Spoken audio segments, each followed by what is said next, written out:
It was supposed to be an ordinary evening drive, just another stretch of road under a fading orange sky. But one swerve, one screech of tires, and one violent impact turned two women's lives into a storm of blame, broken metal, and shattered trust.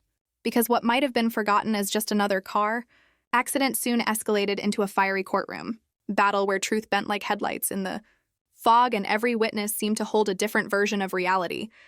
And it all began on April 25th when the sun had just dipped low enough to cast long shadows across the streets of West Lancaster, where Ms. Terrazone gripped the wheel of her black 2001 Volkswagen Jetta, a car that wasn't new but was hers. Paid off and reliable, and she was cautious, especially at intersections, because liability coverage was all she could afford, and she knew how dangerous accidents could become. And not far away, Ms. Salazar drove her 2003 Chevy Tahoe, larger, heavier, and only recently bought. The Tahoe was her pride, but there was a problem. Her insurance had lapsed the day before, a fact that at that moment seemed trivial. But the light shifted, engines roared, and within seconds, fate collided. Terrazone's Jetta lurched, Salazar's Tahoe turned, metal screamed against metal, and the world seemed to freeze. Tires burned rubber, and in the chaos, the Jetta bounced up onto the concrete island like a wounded animal. No one was injured, but silence hung in the air, heavier than smoke after a fire. And weeks later, the truth of that night was put under the harshest light of all.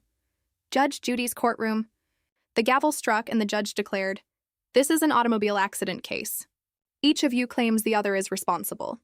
And Ms. Terrazone was first to speak, her voice steady but trembling underneath. April 25th. Your Honor, I was driving my Jetta. She came out of nowhere, but Judge Judy cut in sharply. Insurance? And Terrazone answered, liability only with USAA. The judge nodded and turned to the defendant. And you, Mrs. Salazar? And Salazar lifted her chin with confidence. A 2003 Chevy Tahoe, bought it for cash. But my insurance had lapsed the day before. The courtroom stirred. Exactly why we're here, Judy snapped. Had you been insured, this matter would already be resolved. And Salazar spread a diagram on the table. I had the green light making a left turn. She was at a red.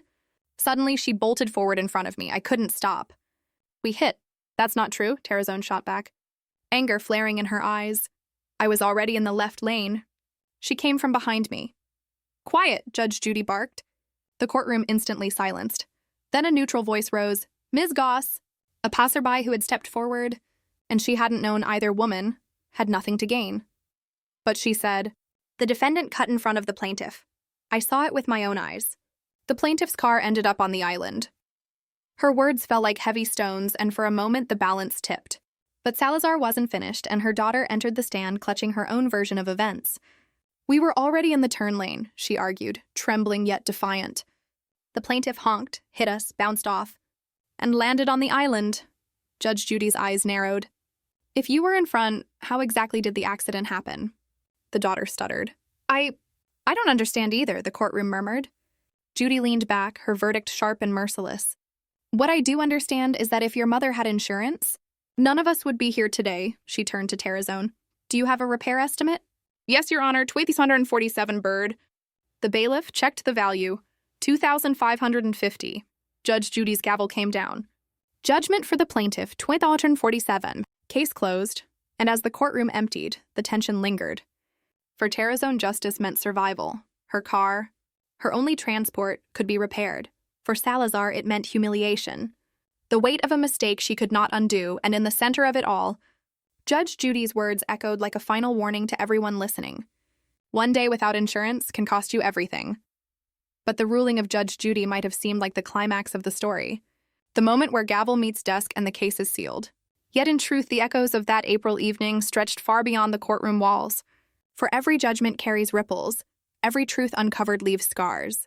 And the collision between Ms. Terrazone and Ms. Salazar was more than bent metal. It was a clash of pride, responsibility, and the fragile scaffolding of human memory. Because even after the judge had spoken, after the audience had gasped, after the cameras had captured every raised eyebrow and sharp retort, the story lived on in the minds of those who experienced it, twisting itself into the what-ifs and if-onlys that haunt people long after the papers are signed. And for Terrazone, the aftermath was both relief and weariness. Because yes, she had won, yes, her damages would be paid, but the ordeal had taken something from her, had exposed her vulnerability, had reminded her that driving with liability-only insurance was like walking a tightrope without a net. One slip and she could lose everything, and in the quiet of her home she replayed the night again and again. The way headlights had glared, the way her hands had gripped the wheel, the way her heart had slammed against her ribs as the Jetta jolted onto the island, and she wondered if she had truly done everything right, if in some tiny, unnoticed way she had contributed to the chaos, though Judge Judy's decision had declared otherwise. And across the city, Salazar sat in her kitchen, the weight of the ruling pressing down on her shoulders like an invisible chain, her pride cracked, her bank account threatened, her daughter's wide eyes still echoing in her mind. Because what mother wants her child to see her stumble, to see her defense dismantled, to hear a judge call out her lapse in responsibility for the world to see? And so she told herself again and again that the witness had exaggerated, that the judge had been biased, that fate had been cruel to strike her on the very day her insurance had lapsed. But deep down she knew the truth, that she had gambled by letting the policy lapse even for a single day, that she had underestimated the randomness of fate, and that gamble had cost her not only money but reputation. Because in the world of televised justice, mistakes live forever, replayed by strangers who judge not only the facts but the faces, the tones, the excuses. And so while Salazar brooded in anger, Terrazone tried to move forward, repairing her car, driving more cautiously, gripping the wheel tighter at every intersection. The memory of the Tahoe's massive frame always lurking at the edge of her mind, a phantom shadow ready to collide again. And yet, even as weeks passed, the story was not over, because accidents bind people in ways they never expect, tying them together in memory and consequence. And sometimes the courtroom is not the end, but the beginning of a deeper reckoning. Because Salazar, unwilling to accept full blame, began to tell her own version to friends, to coworkers, to anyone who would listen, insisting she had been wronged, that the judge had been harsh, that the witness had been mistaken, and with every retelling the story shifted, her truth bending further from reality, reshaping itself into a shield to protect her pride. And meanwhile her daughter carried her own memories, the image of the crash, the tension of the courtroom, the sharpness of Judy's questions, and though she tried to defend her mother with loyalty, she knew in her heart that some details didn't fit, that some angles didn't add up, and children, no matter how loyal, can feel the cracks in the stories adults weave, and it left her uneasy, unsure of what to believe, unsure if the world was fair or if justice was simply a matter of who spoke more convincingly. And the witness, Ms. Goss, who had stepped into the courtroom as a stranger, left with a sense of heaviness, because to testify is to carry the responsibility of truth, to insert oneself into the storm of two strangers' lives. And though she had done the right thing, she too replayed the night, the color of the lights, the motion of the vehicles, the way her heart had skipped when she saw the Jetta land on the island, and she wondered why she had been placed there at that moment, why fate had made her the bystander whose eyes became the deciding factor. Because once you speak truth in a courtroom, you cannot take it back. It becomes record. It becomes the version that survives. And so the story haunted everyone in its orbit, each carrying a different weight. And yet beyond the individuals, the accident spoke to something larger, something universal about how fragile human lives are when wrapped in steel and speed. How one lapse, 1 second of impatience, one day without insurance can unravel stability. And perhaps that is why the case resonated beyond the courtroom. Why audiences leaned forward when Judge Judy raised her hand for silence. Why people at home debated who was truly at fault. Because we all live one intersection away from disaster. And in the telling of the story, we look for answers, for patterns, for reassurance that justice exists in the chaos. And yet the more it is told, the more the lines blur.